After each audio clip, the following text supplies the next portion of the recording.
ሰላም ውድ የቻናላችን ቤተሰቦች እንዴት ናችሁ? በያላችሁበት የዓለም ዳርቻ ሰላማችሁ ይብዛልኝ። ይህ ናይል አካዳሚ ነው። በናይል አካዳሚ አማርኛ፣ እንግሊዝኛ እና ሂሳብንም ጨምሮ ከመሰረቱ ማንበብና መጻፍ ለሚቸገሩ በሳምንት 5 ቀን ከሰኞ እስከ ዓርብ እያስተማርን እንገኛለን። እናንተም አማርኛን ማንበብና መጻፍ የምትቸገሩ ከሆነ እዚህ ጋር በማስቀምጥላችሁ ስልክ በኢሞ፣ በዋትሳፕ፣ በቴሌግራም አናግሩን። እናንተን ጊዜያችሁን በማይጎዳ መልኩ ከጠዋቱ 12 ሰዓት እስከ ሌሊቱ 6 ሰዓት በኦንላይን እያስተማርን ስለምንገኝ ከነዚህ ሰዓቶች አንድ ሰዓት በመምረጥ ብቻ ትምህርታችሁን መከታተልና ትናንት ያ ማንበብና መጻፍ አልችልም እያላችሁ በሰው ፊት የምትሳቀቁበትን ዛሬ በናይል አካዳሚ ገብታችሁ ብትማሩ ራሳችሁን ከትልልቅ ሰዎች ተራ ጋር ታገኙታላችሁ። ዛሬ የምናያቸው ረዣዥም አረፍተ ነገሮችን እንዴት እናነባለን፣ አረፍተ ነገር ምንድን ነው የሚለውን በድጋሚ እናያለን። ነገር ግን ይህ የምታዩት አረፍተ ነገር ብቻ አይደለም፣ በውስጡ ብዙ ትምህርታዊ መልእክት ያላቸውን ጥቅሶች ያዘለ ነው። ለመለወጥ ምክንያት አታብዛ። በምላሹ አንተ ምንም ነገር ባታገኝም እንኳ አንተ ብቻ መልካም ሁን። በምላሹ አንተ ምንም ነገር ባታገኝም እንኳ አንተ ብቻ መልካም ሁን። መልካም ስትሆኑ ከሰዎች የሆነ ነገር አትጠብቁ። ምክንያቱም በምላሹ የሆነ ነገር የምትፈልጉ ወይም የምትጠብቁ ከሆነ እናንተ ውለተኞች ናችሁ እንጂ መልካም ሰዎች አይደላችሁ። ስለዚህ እናንተ ለሰው የሆነ ነገር ስታደርጉ ለራሳችሁ ብላችሁ አድርጉ።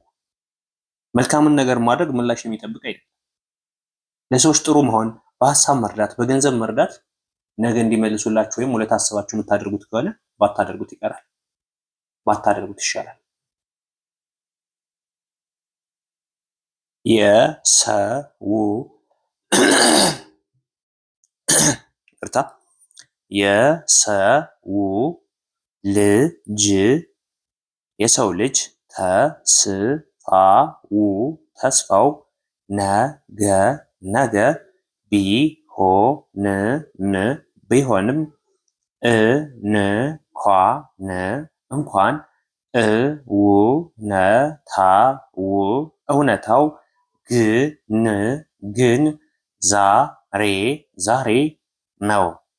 የሰው ልጅ ተስፋው ነገ ቢሆንም እንኳን እውነታው ግን ዛሬ ነው። የሰው ልጅ ተስፋው ነገ ቢሆንም እንኳ እውነታው ግን ዛሬ ነው። ያ ማለት የሰው ልጅ በተስፋ ነው የሚኖረው። ነገር ግን እውነታው ዛሬ መሆን የሚፈልገውን ነገር ዛሬ ቢያገኘው ደስተኛ ነው ማለት ነው። ደስተኛ ነው። ስለዚህ ነገ ተስፋ አለው፣ ያን ነገር እንደሚያገኘው ተስፋ አለው። ነገር ግን እውነታው ዛሬ ቢሆን ኖሮ የተሻለ ነገር እንደሚሆን አስቦ ይንቀሳቀሳል ማለት ነው።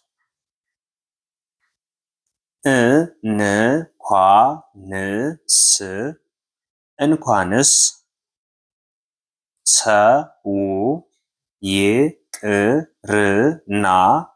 ሰው ይቅርና እንቅልፍም ለራሱ መጨነቅህንና መቸገርህን አይቶ ይሸሽሃል።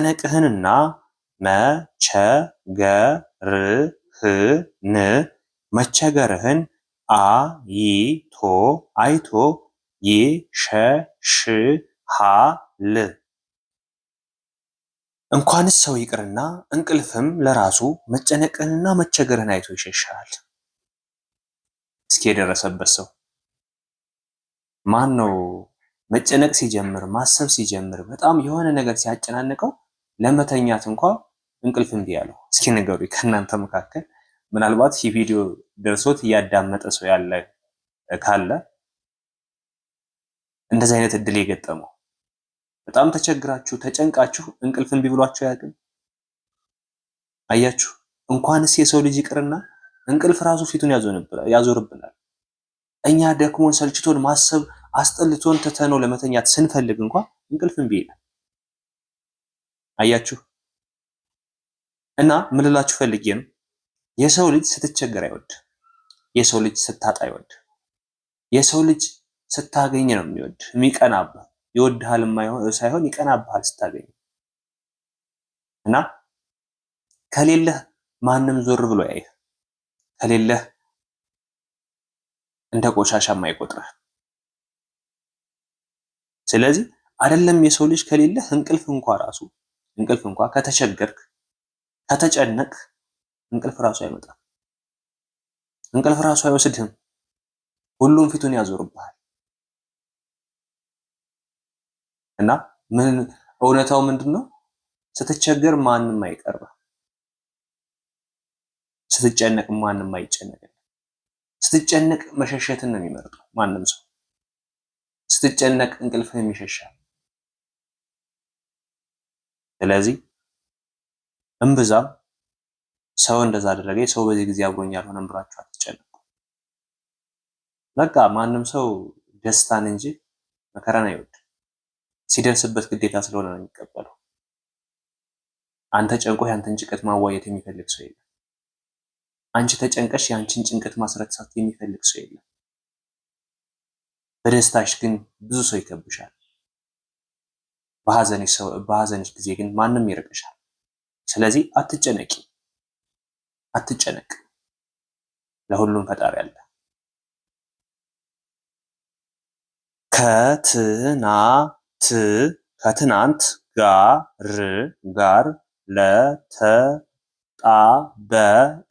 ለተጣበቀ ሰው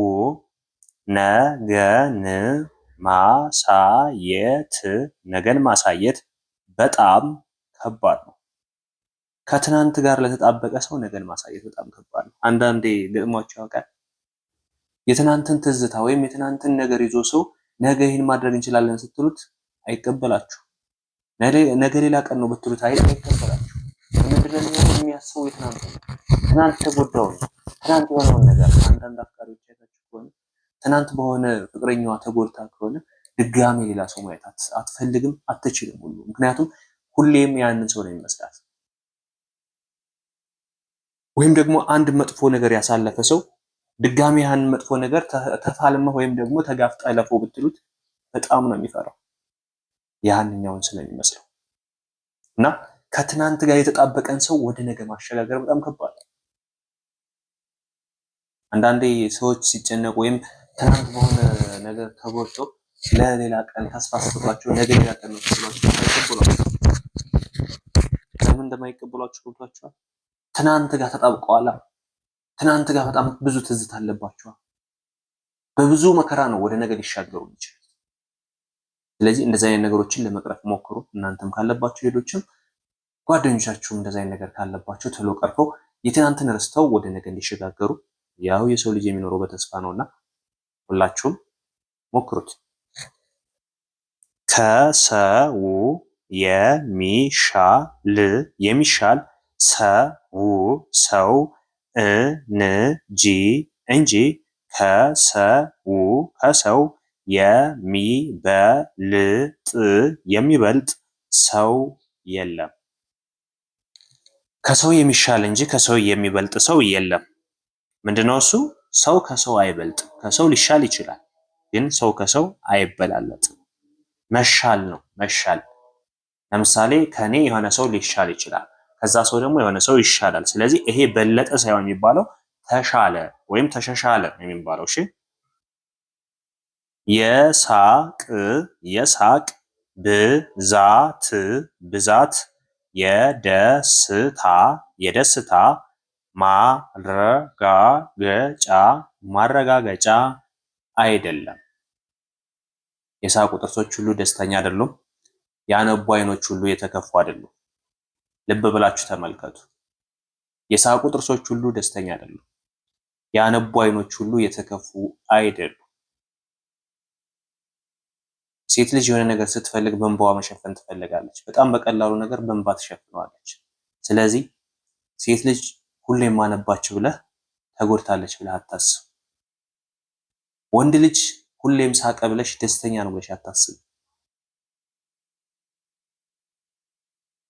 ብዙ ጊዜ ወንድ ልጅ የሆዱን በውስጡ ይዞ በጥርሱ ደግሞ ደስተኛ ይመስላል አይደለ? አየሽ፣ ተደስቶ እንዳይመስልሽ በውስጡ ብዙ ነገሮችን ይዟል ማለት ነው። ስለዚህ ምንድነው ዋናው መልእክቱ? የሳቁ ጥርሶች ሁሉ ደስተኛ አይደሉም። የሚያነቡ አይኖች ሁሉ የተከፉ አይደሉም ማለት ነው። ስለዚህ የሳቅ ብዛት የደስታ ማረጋገጫ አይደለም። ስለ ሳቀ ደስተኛ ነው ብለህ የምታልፈው ነገር መኖር የለበትም ማለት ነው። ወደኋላ ማሰብ መቻል አለብህ። ከዚህ ሳቅ ጀርባ ላይ ምን ሊኖር ይችላል የሚለው ነገር መታሰብ መቻል አለበት። ቤተሰብ ዛሬ ያየናቸው አስተማሪ ጥቅሶችን ምናልባትም እናንተም ተረድታችሁት አስተምሯችሁ ነገ ውጤታማ እንደምትሆኑት አልጠራጠርም። ድጋሜ እንደዚህ አይነት ነገር እንዲሰራላችሁ የምትፈልጉ ካላችሁ ኮመንት ላይ ይደገምልን የሚል አስተያየት እፈልጋለሁ። በውስጥ መስመር መማር የምትፈልጉ ካላችሁ ከዚህ በማስቀምጥላችሁ ስልክ በኢሞ፣ በዋትሳፕ፣ በቴሌግራም አናግሩን። በሳምንት 5 ቀን ከሰኞ እስከ ዓርብ በሚገኙ ስራ ቀናት እናስተምራችኋለን። አብራችሁ ስለነበራችሁ ከልብ አመሰግናለሁ። በሌላ ክላስ እስከምንገናኝ መልካም ጊዜ ይሁንላችሁ።